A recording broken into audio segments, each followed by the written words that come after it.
Kratkoročno je ta volilni rezultat v Grčiji lahko problem.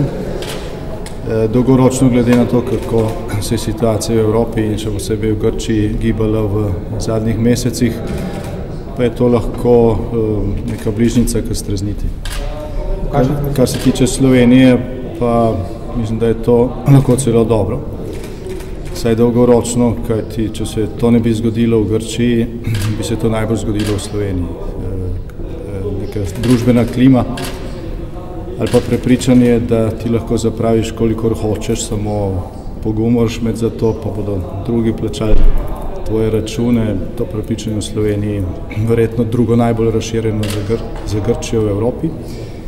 In z tega vidika je bolje, da v naslednjih mesecih opazujemo, kako bodo te nerealne obljube Sirize trčile na realnost v Grčiji, kot da bi ta eksperiment delali v Sloveniji s kakšno združeno levico.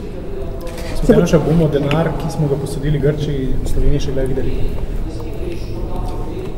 No, danes je Evropska centralna banka zavrnila kakršnokoli možnost odpisa teh dolgov. Kot rečeno, Grčija ali pa nova grška vlada bo soočena že danes, ko se bo sestavila, in to je v redu, prej se sestavlja, prej se začnejo soočati z realnostjo, prej bo konec tega eksperimenta.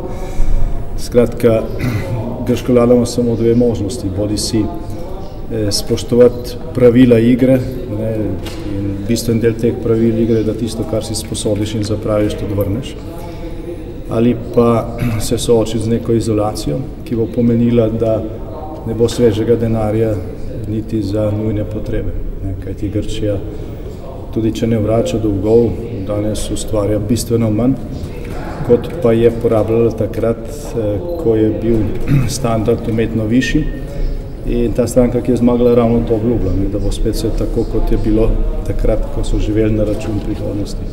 Vas preseneča odnos Cerarjeve vlade do privatizacije? No, predvsem me preseneča to, da se stališča zelo hitro menjajo.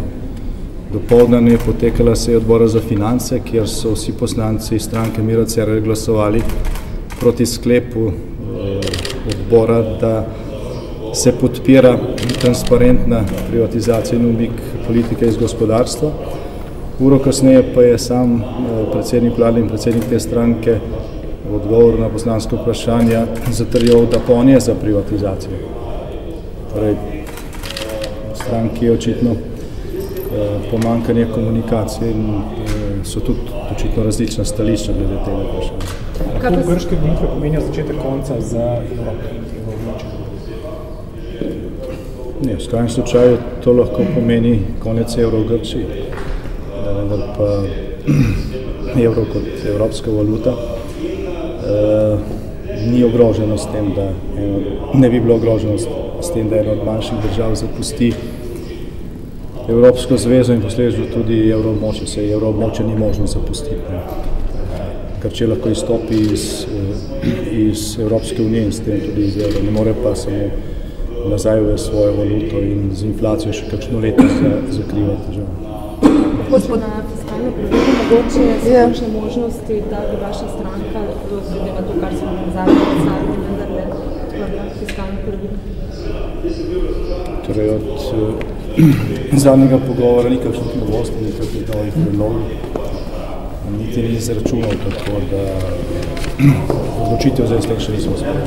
Kaj pa boste? Ko bomo se to dobili.